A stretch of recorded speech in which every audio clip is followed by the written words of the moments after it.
Votre accueil. Mesdames et messieurs les élus du département et particulièrement Madame Carabin et Monsieur Berriand avec qui nous avons pu travailler à finaliser aussi cette convention. Monsieur le secrétaire général, Monsieur le député, Monsieur le directeur général de l'ARS, Mesdames et Messieurs les représentants des associations, Mesdames et Messieurs, je veux d'abord évidemment vous dire toute l'émotion, la joie, le plaisir que j'ai évidemment à être ici, dans mon île natale, comme ça a été révélé, et j'en suis fière. Ici pour ce travail extrêmement important et cette signature hautement symbolique, mais qui n'est évidemment pas que symbolique, qui est concrète, sur les engagements que nous prenons ensemble, le département de la Guadeloupe et l'État, au service des personnes en situation de handicap et des personnes âgées de l'île. Je voudrais vraiment saluer particulièrement la qualité de nos travaux, de nos échanges, de préparation qui ont permis, je crois, qu'on ait une convention qui soit ambitieuse et qui va permettre de répondre à un objectif clair, qui est celui de garantir à chaque citoyen, quel que soit son lieu de vie, l'exercice de tous ses droits et qui va permettre de structurer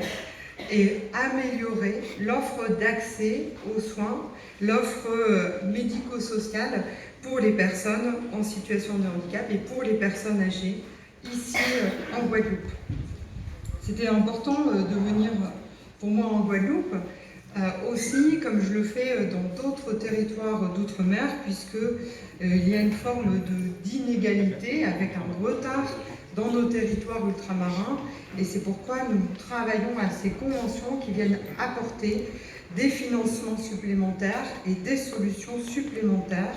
puisqu'on a aussi un constat partagé d'un vieillissement accéléré de la population, et particulièrement ici en Guadeloupe, une précarité qui est plus marquée, et évidemment, et Monsieur le Président du département l'a bien rappelé, des besoins spécifiques qui sont liés au territoire, à l'insularité, à la double insularité pour Marie-Galante, pour les Saintes par exemple, pour la Désirade. Et donc c'est important qu'on ait une convention qui permette de mobiliser des moyens pour des solutions tout à fait adaptées. Cette convention, elle est inédite dans son ampleur et dans son ambition, puisqu'elle va permettre d'apporter près de 47 millions d'euros du côté de l'État et plus de 36 millions d'euros du côté du département, comme l'a rappelé Monsieur le Président. Cette convention, elle va permettre de créer de nouvelles solutions, de moderniser, de transformer l'offre d'accompagnement. Nous avons pu échanger et beaucoup mesurer